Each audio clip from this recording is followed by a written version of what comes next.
Hi, my name is Stephen Daly, and today we'll be discussing developing an effective healthcare cybersecurity policy.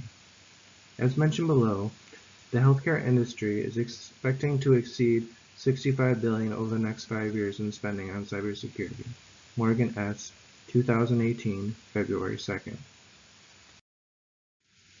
Also taken from this article are two examples of litigation as of 2017. Keep in mind, there was over several hundred instances that year. For example, 21st Century Oncology of Fort Myers agreed to pay $2.3 million in fines to the U.S. Department of Health and Human Services to settle data breach as of 2015. 2.2 million patient records were exposed. CardioNet, a mobile heart monitoring technology company from Pennsylvania, agreed to pay $2.5 million to the U.S. Department of Health and Human Services to settle a case regarding theft of a laptop containing unencrypted patient data. We begin with a threat analysis. Healthcare insurance fraud has been very common, estimated at $6.2 billion annually. 90% of hospitals report breaches in the last 2 years. Patient records can be sold from anywhere from $50 to $475 per record on the black market, compared to $2 to $4 for credit cards. These records are more valuable than credit cards as they cannot be changed easily or blocked. Further threat analysis. 50% of all healthcare industry cybercrime is ransomware. And the reason for this is because they are the most willing to pay to regain their services, because otherwise they'll put their clients at risk. This is demonstrated based on the graph on the bottom. 88% of all ransom attacks occur in the healthcare industry compared to education, finance, and other. CryptoWall is a ransomware used the most often at 94% of the cases.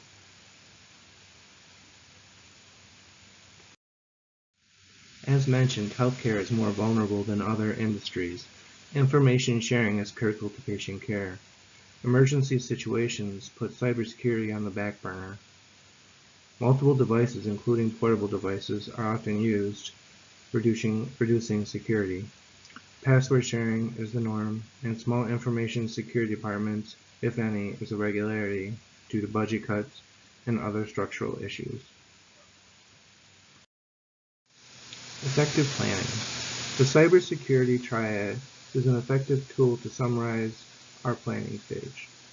We establish the goals of the cybersecurity, the resources to achieve the cybersecurity, and the mechanisms needed to achieve our goals. We'll begin with vulnerability assessment, discussed over the next two slides. External assessment, internal assessment, social engineering, wireless assessment, physical security assessment, and application and database.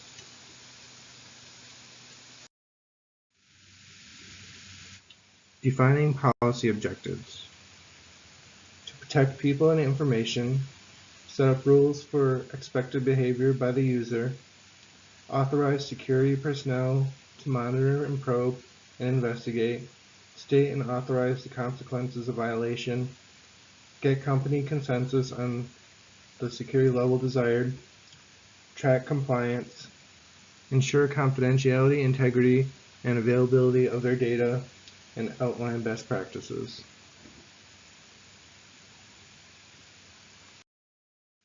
As previously mentioned, vulnerability assessment is a critical part of the planning stage. External vulnerabilities include any outside sources, such as devices that could be stolen, hacking, which would include phishing attacks and other methods of breaking in. Internal vulnerabilities would include personnel and their security level, which is one of the key vulnerabilities within healthcare, because your nurses, your techs, your doctors, all these people need access to health records. So it's not easy to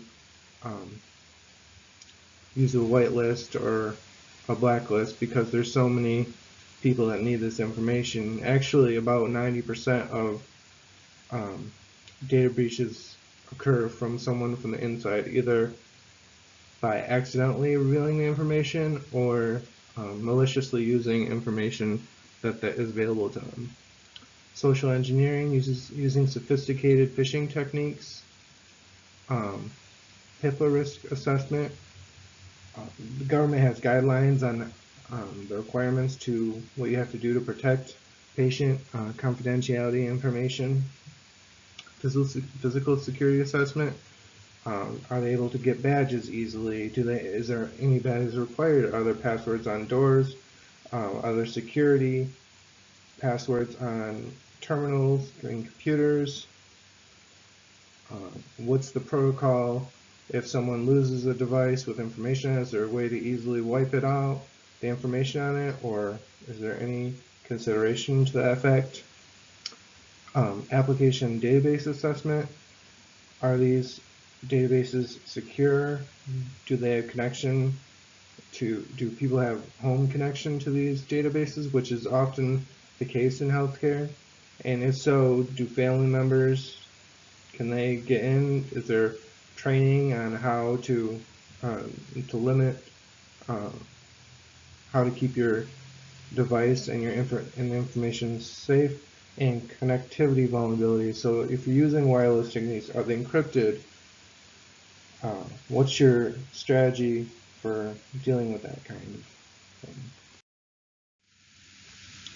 So vulnerability assessment, what are some of the goals that you're trying to accomplish? Demonstrate compliance with HIPAA and other regulatory bodies. Determine the current security posture and level of risk. Where are you currently and where do you want to be? Identify and exploit vulnerabilities on the networks, exploitable vulnerabilities on the network devices in desktop applications, databases, and web applications. Test current policy arrangements, if there are any, and how they respond to threats. Manage threats and resources effectively. Managing your resources effectively can save you quite a bit of money, so it can balance out the additional cost of ISO. Penetration testing, which we obviously covered throughout the class, gathering intelligence about your target, identify possible points of entry, attempt to break into the network, and build reports on the findings.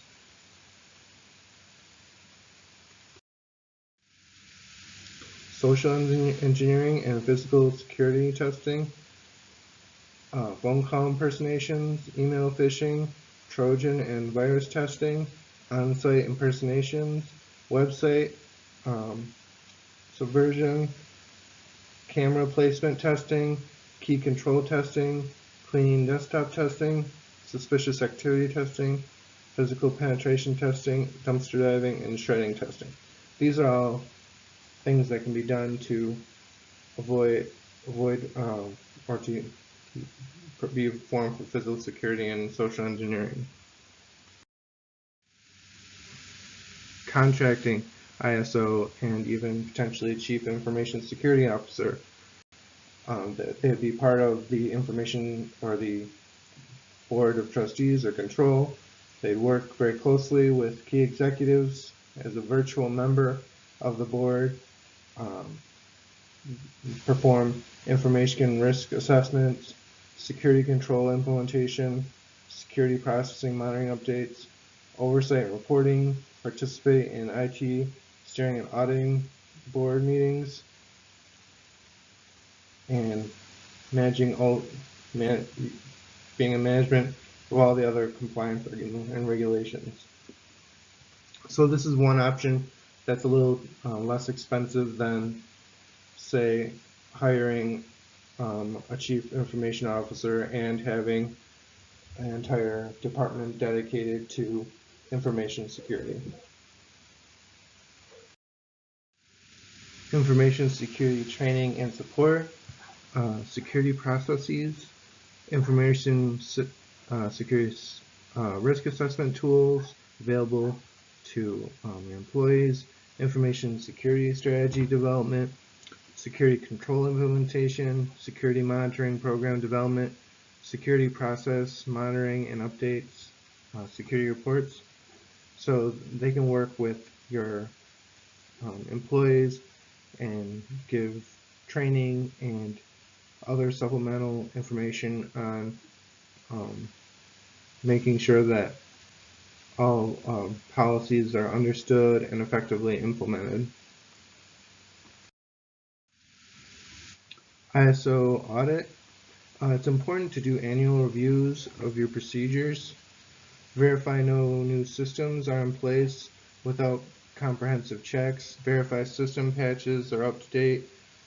Audit HIPAA compliance if they change that year, or if there's upcoming changes that are foreseen that's going to take a while to implement. Conclusions. Opportunities are abound for anyone willing to go into healthcare ISO. As mentioned, it is estimated over $65 billion will be spent in the next 5 years alone in information security. In addition to strong technical skills, it will require strong organizational skills and people skills to successfully implement these strategies. Thanks so much, and here are resources.